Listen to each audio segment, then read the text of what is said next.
बदायूं से बीजेपी सांसद संघमित्रा मौर्य ने रामचरितमानस पर अपने पिता स्वामी प्रसाद मौर्य की टिप्पणी से उपजे विवाद से किनारा कर लिया है। संघमित्रा ने कहा, मैं चुनावों पर ध्यान केंद्रित कर रही हूं और यह सुनिश्चित कर रही हूं कि मेरी पार्टी दोबारा सत्ता में वापस आए।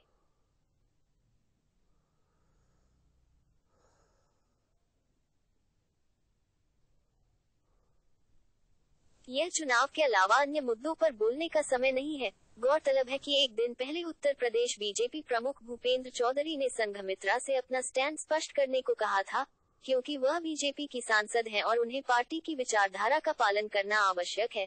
संघमित्रा ने कहा कि रामचरितमानस पर उनके पिता की टिप्पणी विवाद का विषय नहीं बल्कि चर्चा का विषय है। उन्होंने कहा, इस मुद्दे का विश्लेषण और चर्चा की जानी चाहिए कि एक विशेष पंक्ति पर बार बार विवाद क्यों हो रहा है। कुछ लोग विवाद को भड़काने के लिए अनावश्यक मुद्दों को उठा रहे हैं। विशेषज्ञों का कहना है कि चूंकि लोकसभा चुनाव अभी 1 साल दूर हैं, इसलिए संघमित्रा पार्टी आलाकमान से किसी भी संभावित प्रतिक्रिया को टालते हुए सावधानी से चलना चाहती हैं।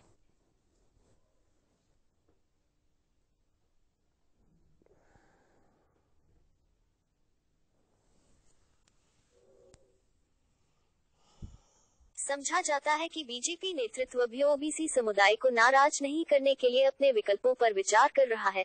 स्वामी प्रसाद मौर्य के सुर में सुर मिलाते दिखे सपा विधायक तुलसीदास को सिलेबस से हटाने की रखी मांग संघमित्रा मौर्य के लिए पिता ने बढ़ाई है मुश्किल। बीजेपी सूत्रों ने कहा कि पार्टी इस तथ्य से अवगत है कि समाजवादी पार्टी निकाय और फिर 2024 के लोकसभा चुनावों के लिए ओबीसी, दलितों और मुसलमानों को मिलाकर एक नया सामाजिक गठबंधन बनाने की कोशिश कर रही है। संघमित्रा ने पिछले साल खुद को एक विकट स्थिति में पाया, जब मौर्य, जो उस समय योगी आदित्यनाथ कैबिनेट में मंत्री थे, ने बीजेपी के खिलाफ विद्रोह का झंडा फहराया था और सपा में शामिल हो गए थे।